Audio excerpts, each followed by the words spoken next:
guys from Nova Scotia, Canada. We're somewhere in the area of Kingston.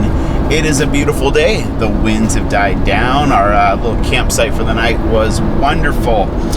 So a decision has been made. You know, we all got the schedules that we're working with, and we've decided to cut across towards Bridgewater. I believe it's Highway 10 that will take us across the interior. I'm not exactly sure what we're gonna find. That'll be half the fun, but you know, sticking to the coast is great, but getting inland has its bonuses as well. Today, we'd like to talk to you about something.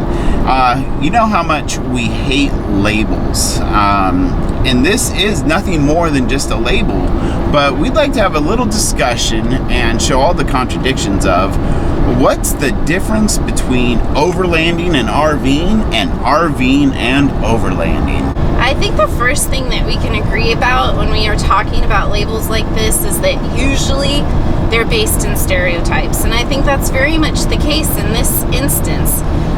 You know, you look at RVers and the stereotypes around them, that they're older people, retired people, that they stay in the United States, that they drive great big vehicles. Those are not really necessarily true anymore. If there's anything we've heard more, I can't think of it, than the fact that the demographic of RVers is changing. It's becoming younger people who are still working, people who are choosing not to have a stick and brick home right from the start. You know, a lot of the stereotype stuff is just nonsense when there are so many similarities between the two forms of travel. Would you say that a Land Rover being used for travel is a recreational vehicle? I would say you're recreating in it. Would a person say traveling in like a Class B motorhome or something along those lines? And they're traveling and they're going from destination to destination. Couldn't that also be called overlanding? Because you can overland in a recreational vehicle, and not all RVers fit the stereotypical mold. I would say very much in our big old beast of a Class A motorhome and trailer, we had the overlanding spirit. And I think that probably is one of the bigger things to differentiate. It's the spirit, it's the travel, it's the journey. I think in reality, the more time that passes, the more we're going to see a merging of these two different groups, in the sense that, you know, what is overlanding more than just to say that you're traveling overland as opposed to traveling by air or over the water? And why need to differentiate? You know, we have the schoolies, we have the van life people, we have the RVers, we have the overlanders. The reality is that at the heart of the matter, we're all travelers, and we probably all share that same spirit of adventure and need for seeing new places and experiencing new things. So maybe that's what we should focus on instead of putting titles on it. Okay, so we're looking for a spot to pull over and have lunch, and we saw Trout Lake Road, and we've made it to the lake, but we've made it to the private property portion of the lake, and there's all these little cabins and camps. Well, we weren't able to make it to the lake. Trout Lake Road just dead ends at some private property, but it is time for lunch, so we're gonna stop. Lunch doesn't have to be anything fancy, just some simple sandwiches. And this is ham we got from that Harvest host, Steve, and it is probably the best ham I have ever tasted. I would almost borderline call it Canadian bacon, because it is ham that totally has that bacon taste. Okay guys, it's time for a driver switch and getting back on the road. You know, detours like that are good because nothing ventured, nothing gained. On that circumstance, we ended up at a dead-end road.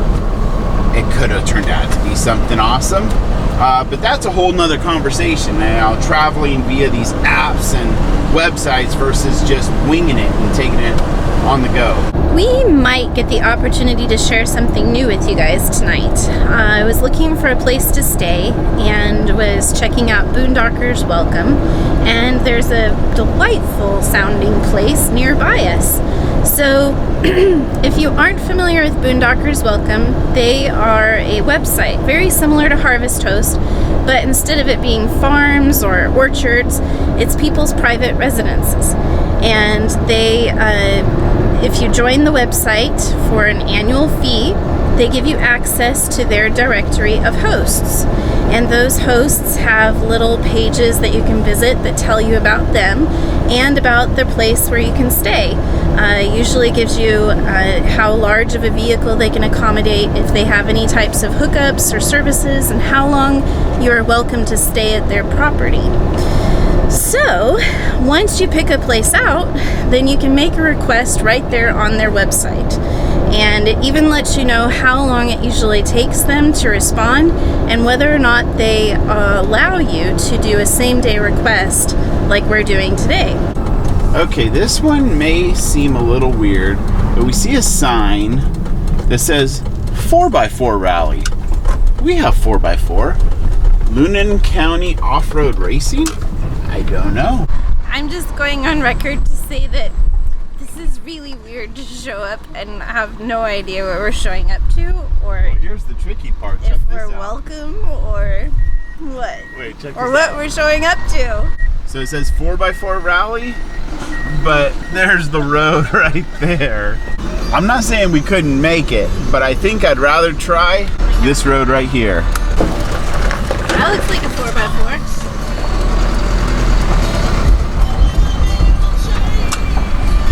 But damn, what happened there? $10 a person. Well, what is it even? Looks like you come back here and go four-wheeling. Huh. Oh, I can hear it.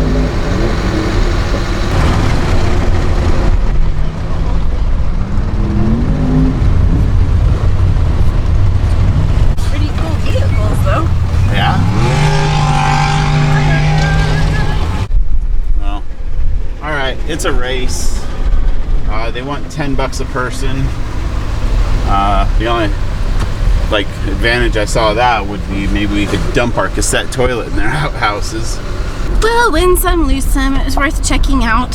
We're back on the road. Just checked my email, and we got approved for our stay at our Boondockers Welcome place. So that's exciting. We'll get to share that with you this evening. And if I didn't say it before, Boondockers Welcome, just like Harvest Host, has an affiliate program, and we did set that up. And so Ben will probably put the link in the video itself right here, and also in the video description. So if you decide you'd like to sign up with them, you can do it with us. So here's some trivia for you. We're on our approach to Lunenburg, and the sign said the birthplace of Blue Nose. The Blue Nose. We had to Google it. Well, I guess the Blue Nose is someone who is puritanical or someone who is from Nova Scotia. So there's your education for the day. I'm really excited to see Lunenburg. Reading about Nova Scotia, this was one of the places that was high on my list to come to, and so far it's looking pretty awesome. We're gonna find a little grocery store and grab a couple things that we need before we head out to our Boondockers place. They got some serious grades here, don't they? Yeah, this is like going back in time. I know. It kind of feels cool. like San Francisco almost. With Yeah, it has a cool vibe. It does. Not bad at all. A very well equipped grocery store. Looks like it's gonna be Classico tonight. Okay, we just turned onto the road that our Boondockers Welcome is on. Okay, so here's our spot on their property. They're not going to be home until later, and hopefully they're okay being on camera. You never know.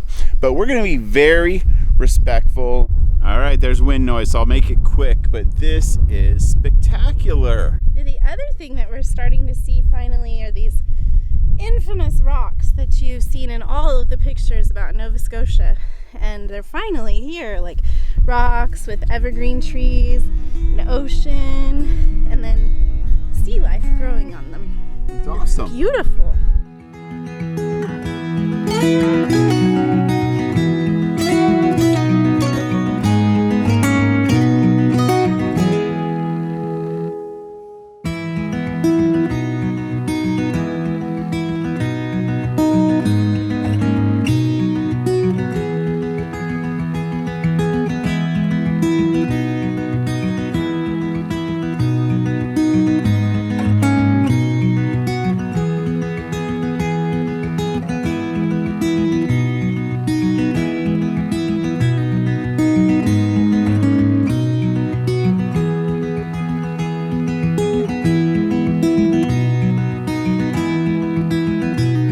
All right, guys, I think that was a pretty spectacular drone flight.